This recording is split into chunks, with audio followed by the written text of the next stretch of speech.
ba sa gustong-gusto ring magkaroon ng sarili mong tindahan pero hindi mo alam kung paano ka mag-uumpisa?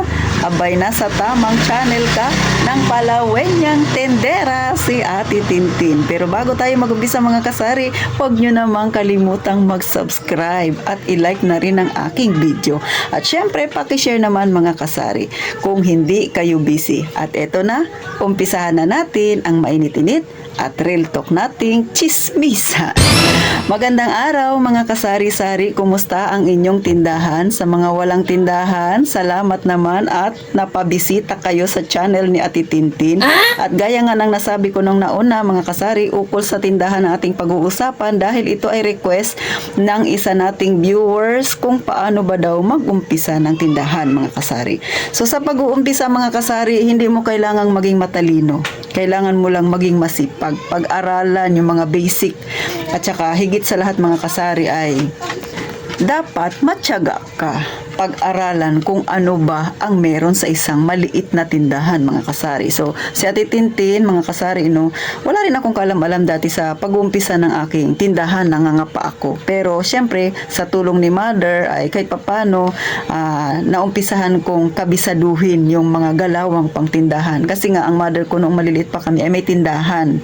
So, pag nung lumaki na ako, may tindahan pa rin siya. Itong tindahan na ito ay kanya ito dati. And then, nagsara. Tapos, pinaupahan niya, tapos muli binuksan ko nung umalis na yung nagbo-board dito. So, ito ay sariling pwesto na Titintin, no? And then, syempre, yung unang tinuro sa akin, yung mga basic needs ng mga customer. So, yan din yung inyong pag-aaralan. Pero usually, alam naman natin kung ano yung makikita mo sa yung kusina, yan din yung madalas na tinitinda ng isang may sari-sari store. Ang pinaka matinding hamon sa isang nag-uumpisa pa lang sa pagtitindahan, ito ay para sa akin lang naman, no, opinion ko lang mga kasari, ay yung pagpipresyo. Dapat maging maingat kayo mga kasari. Kasi sa pagpipresyo, diyan mo makikita ang pagtaas, ang pagyabong ng iyong negosyo. At diyan mo rin makikita ang paglubog. Bakit? Pag nagkamali ka ng presyo, pag hindi ka masyadong maingat sa pagpipresyo mga kasari, lalo na pagka hindi mo kabisado yung mga bat na yan, hindi ka naging maurirat sa yung resibo, nagpataka ka lang dyan presyo. Baka mamaya negative pa pala yung ipinatong mo. Oh, totoo yan mga kasari, no? So may mga nagtitindahan hindi nila kabisado yung bat, no? Pagka sa grocery kayo bumili, okay lang kasi yung bat ay nakapatong na. Pero pagka kayo ay bumili sa ahente, may mga ahente minsan hindi nila sinasabi na doon sa presyuhan pala ay wala pa pala yung bat, nasa pinakababa pala, no? Tapos nagpatong ka, minsan mas malaki pa pala dapat yung ipapatong mo. Ngayon nagpatong ka ng 10% or 15%, ay ang bat 12% mga kasari. Tapos may mga kung ano-anong pang-anik-anik ang pinapatong ni ahente kapag kayo ay bibili kay ahente. So dapat isa yan sa malaman ninyo mga kasari. Kaya ang pagpipresyo ay medyo komplikado. And then sa pagpipresyo dapat win-win situation yan. Makakabili si customer sa iyo ng affordable na item na kanyang gusto, at the same time ikaw naman na tindera dapat kikita ka rin mga kasari. Kasi pag masyadong mataas ang iyong presyo, syempre ang customer mga kasari ay naghahanap yan ng tindahan, kinukumpara yan nila ang presyo ng bawat tindahan. Aminin natin, totoo yan. Kasi ako, ganyan ako nung wala pa akong tindahan. Kapag bibili ako, doon ako sa isang tindahan kahit na medyo malayo ng konti kasi makakasave ako ng 5 piso or 2 piso mga kasari. Kaya ang pagpipresyo dapat maingat kayo dyan. Yan talaga yung dapat ninyong tutukan at pag-aralan. Madali lang naman siya mga kasari, no? Dapat lang alam niyo yung porsyento. Pero yung iba kasi hindi sila gumagamit ng porsyento. Pero sa totoo lang, mahalaga ang porsyento para alam mo kung magkano talaga ang iyong kinikita. O, yan ang kaibahan. Kasi may nagtitindahan mga kasari, no? Halimbawa, bibili ng paninda na dilata, sardinas, nabili niya ng 25 pesos. So, naisip niya, magpatong lang ako ng 5. So, yung pera talaga yung nasa isip niya, 5 piso ang aking patong. Pero pagka kayo magtototal, magkano yung kinita niyo sa buong maghapon, ay hindi niyo alam kung magkano ang kinita ninyo. Maliban na lang siguro kung nililista ninyo yung bawat binibili ni customer at alam mo kung, siyempre alam mo kung yung magkano yung ipinatong mo, ay makikita mo kung magkano yung kinita mo. Kasi ang mga kasari, ang kita at benta ay magkaiba yan. Yung benta, lumalarawan yan sa pangkabuuhang benta mo sa buong maghapon. Yung kita, kung magkano lang dapat ang mapupunta sa iyo, siyempre aalisin mo yung puhunan.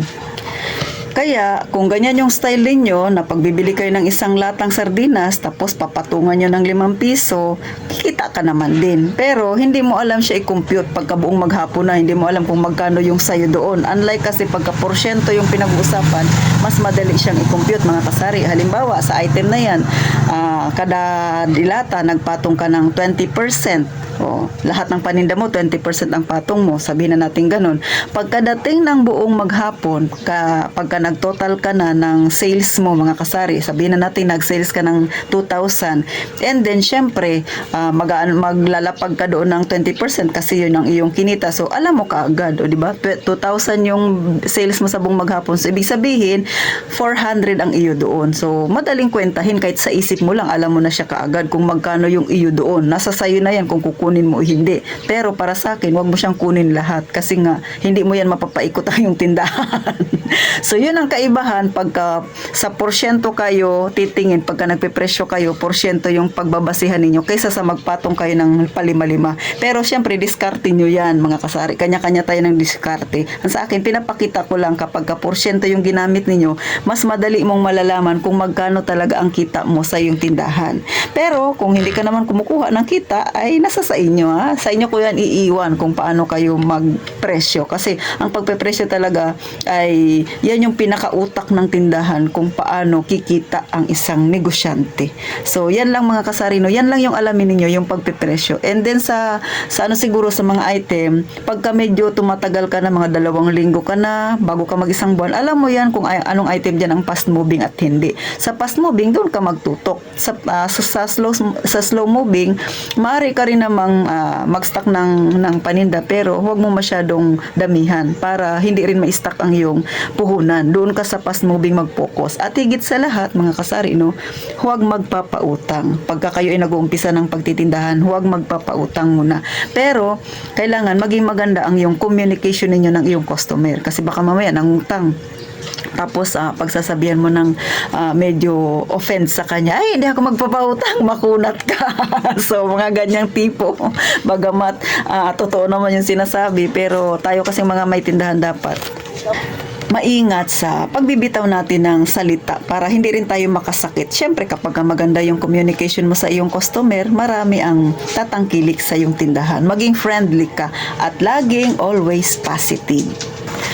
So, paano mga kasari? Sana nakatulong. Hanggang dito na lang si Ate Tintin. At gaya nga ng palagi kong sinasabi, mag-iingat tayong palagi, mga kasari.